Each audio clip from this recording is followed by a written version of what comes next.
As you saw in the companion video, interfacing the tunnel to a motherboard with Type 2 flex cable is very straightforward. One merely plugs the cable into the interface connector and into the tunnel. The leads are reversed one end to the other on the cable, and so the connection is just straightforward. The pinouts are the same. We now wish to show how to connect a Type 1 cable, which has the conductors both on the same side.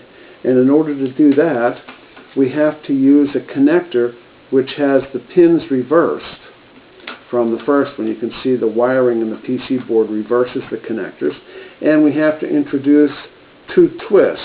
One twist is to either have the cable, which now is connected like so, with a twist in it, or to have the cable above or below the tunnel so that it takes out the twist, and now the pins also have to be reversed.